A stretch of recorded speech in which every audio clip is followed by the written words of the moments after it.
40 জনের জন্য ভুনা খিচুড়ির একটা রেসিপি আজকে আমি আপনাদের সাথে শেয়ার করব। সুপ্রিয় দর্শক, আসসালামু আলাইকুম। আমি সাথী সিম্পল কুকের পক্ষ থেকে আপনাদের সবাইকে স্বাগত। 40 জনের একটা চিকেন খিচুড়ির রেসিপি নিয়ে আজকে আমি আপনাদের সাথে হাজির হয়েছি। তো এইখানে আমি চিকেন নিয়েছি 4.5 কেজি পরিমাণ, আর এই চিকেনগুলোকে কেটে ধুয়ে সুন্দরভাবে পরিষ্কার করে নিয়েছি। দেন এতে অ্যাড করে দিচ্ছি সামান্য পরিমাণ লবণ আর সামান্য পরিমাণ হলুদের গুঁড়া দিয়ে এগুলোকে ম্যারিনেট করে রেখে এগুলো ভেজে নিচ্ছি সুন্দরভাবে।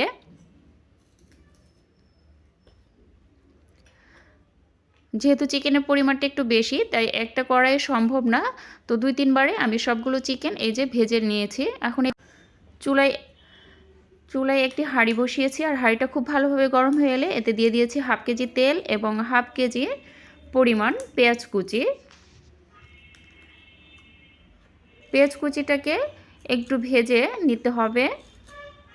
হালকা একটু ভেজে নেওয়া হয়ে গেলে এ পর্যায়ে অ্যাড করে দিচ্ছি দারুচিনি 12 থেকে 15 পিস মতো, আর দিয়ে দিচ্ছি ছোট এলাচ 35 থেকে 40 পিস, লবঙ্গ দিয়ে দিলাম 15 থেকে 20 পিস, তেজপাতা দিয়ে দিচ্ছি 6 থেকে 8 পিস, দিয়ে এগুলোকে নেড়ে চেড়ে হালকা ব্রাউন কালার করে ভেজে নেব।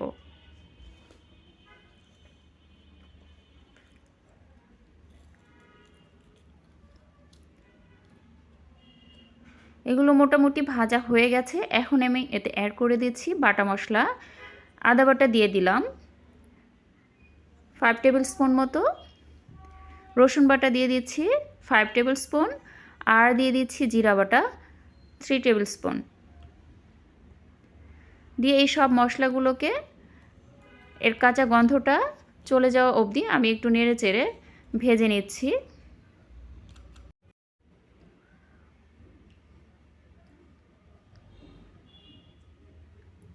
মশলার কাঁচা গন্ধটা চলে গেলে এ পর্যায়ে আমি অ্যাড করে দিচ্ছি গরম পানি 2 কাপ মতো, দিয়ে মশলাটাকে আমি আরও কিছুক্ষণ সুন্দরভাবে একটু কষিয়ে নেব। আর কষানোর এই পর্যায়ে অ্যাড করে দিচ্ছি মুরগির মাংসের মশলা। রাঁধুনি মশলাটা আমি মশলার প্যাকেটের 1 প্যাকেট মশলা এখানে অ্যাড করে দিলাম।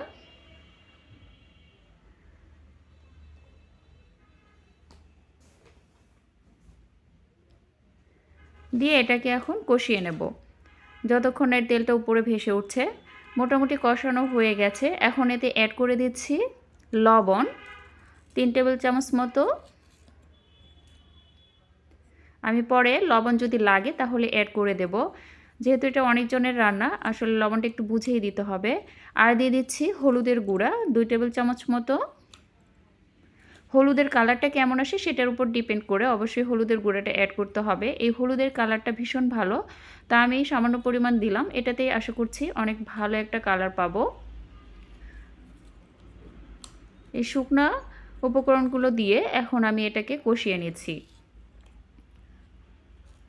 আর যে ভেজে রেখেছিলাম চিকেনটা, এখন এই চিকেনটা মশলার সাথে অ্যাড করে দিব। এখন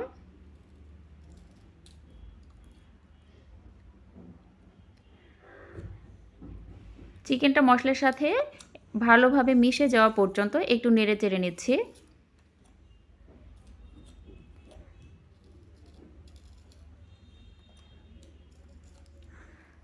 জাস্ট মশলাটা চিকেনের সাথে সুন্দরভাবে মিশিয়ে নিতে হবে।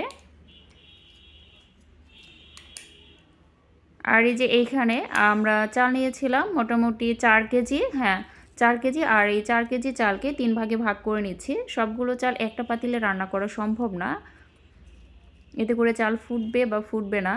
আর এই যে মাংসটা কষানো হয়ে গেছে, এখন আমি মাংসটা মশলার সাথে মিশে গেছে। এ পর্যায়ে আমি পানি অ্যাড করে দিলাম, গরম পানি দিয়েছি 2 থেকে 3 কাপের মতো, দিয়ে এটাকে কষিয়ে নেব।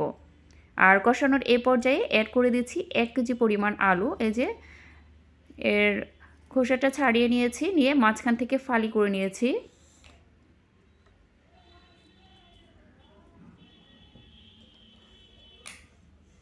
সবগুলো একসাথে মিক্সড করে নিচ্ছি।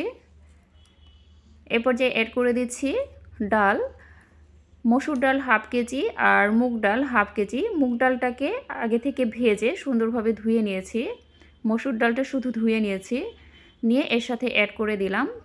দিয়ে এই সবগুলো উপকরণ একসাথে মিশিয়ে বেশ কিছুক্ষণ ধরে একটু কষিয়ে নিতে হবে, 15 থেকে 15 মিনিটের মতো। এটা কষানো হয়ে গেলে পোলাও চালের 4 কেজি চালকে 3 ভাগে ভাগ করে 3টা পাতিলে নিয়েছি। আর এইখানে মাংসটাও 3 ভাগে ভাগ করে নিয়েছি, কষানো মাংসটাকে। আর এর সাথে অ্যাড করে দিয়েছি এক্সট্রা 1 টেবিল চামচ মতো আদা বাটা, আর কাঁচা মরিচ দিয়ে দিলাম 1 কাপ পরিমাণ মতো। ঝালটা কীরকম চাচ্ছেন সেটার উপর ডিপেন্ড করে মরিচটা আপনারা বাড়িয়ে বা কমিয়ে দিতে পারেন। দিয়ে এখন এইগুলোকে একসাথে এখন ভেজে নেব বেশ কিছুক্ষণ ধরে। আর ভাজতে হবে কতক্ষণ সেটাও আমি বলে দিচ্ছি।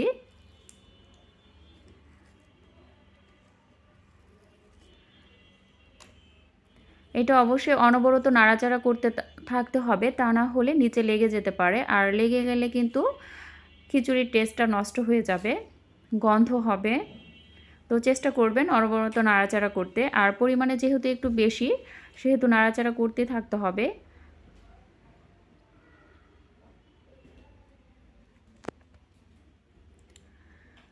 যেহেতু এটা 3টা পাতিলে দেওয়া হয়েছে আর গ্যাসের চুলায় রান্না করা হচ্ছে, সেহেতু 3টা পাতিলে দেওয়ার কারণে দেখবেন যে খুব ভালোভাবে সবগুলো খিচুড়ি সিদ্ধ হয়ে যাবে।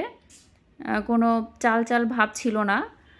খাওয়ার পরে যেহেতু ভয়েস দিচ্ছি তাই বলতে পারছি রান্নাটা ভীষণ মজা হয়েছিল। আপনারা যদি এভাবে ট্রাই করেন আশা করছি ভালো লাগবে।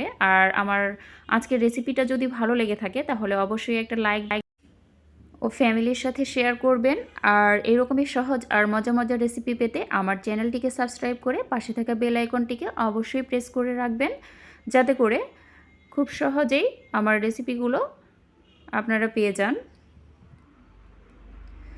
আমি চাল এবং মাংস সুন্দরভাবে ভেজে নিচ্ছি।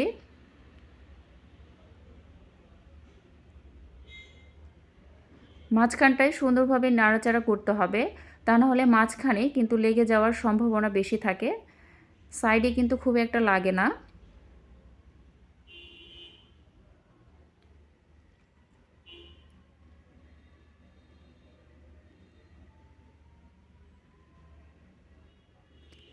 মরিচটা কিন্তু আমি এ পর্যায়ে এসেই দিয়েছিলাম, আর এর আগে কোনো মরিচ ব্যবহার করি নাই, গুঁড়া মরিচও না। আমি ভাজার এই পর্যায়ে এসে কিছুটা তেল দিয়ে দিলাম, 1/2 কাপ মতো তেল অ্যাড করে দিলাম। আর প্রত্যেকটা পাতিলেই আমি এরকম ভাজার সময় 1/2 কাপ করে তেল অ্যাড করে দেব।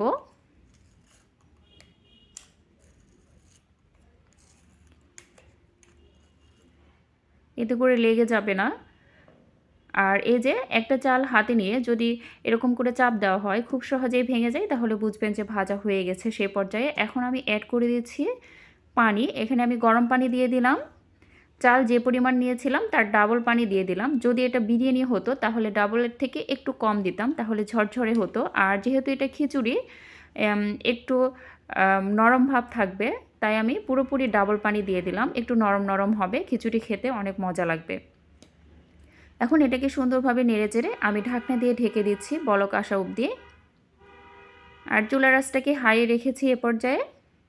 এই যে বলক মোটামুটি এসে গেছে, আমি এ পর্যায়ে লবণটা একটু চেক করে নিয়েছি। আমি দেখলাম যে লবণ একটু কম হয়েছে, তাই আমি একটু লবণ দিয়ে দিলাম। এ পর্যায়ে আপনারা লবণটা চেক করে অবশ্যই দিয়ে দিবেন যদি প্রয়োজন হয়।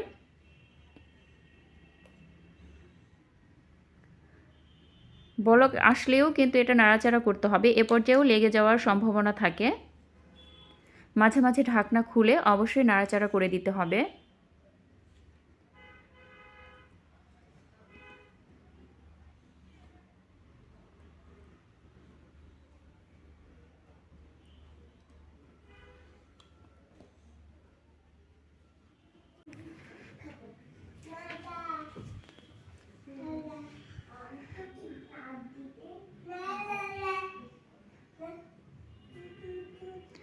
পানিটা মোটামুটি কমে এসেছে, আর একটু জাল করে নেব।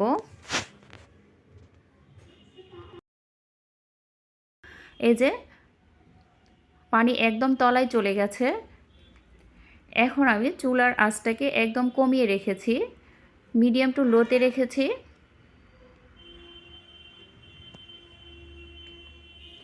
আমি মাঝখানে একটু চেক করে নিলাম যে পুড়ে গেছে কিনা।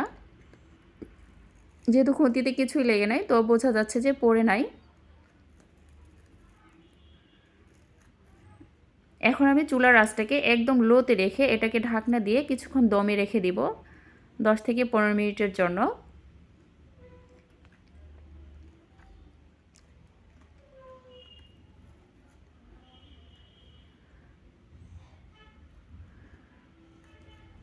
10 থেকে 15 মিনিট পর আমি ঢাকনা খুলে এটাকে একটু নাড়াচাড়া করে দেব। এই যে দেখেন পানিটা একদম শুকিয়ে গেছে আর খিচুড়িটাও কিন্তু একদম সুন্দরভাবে ফুটে গেছে।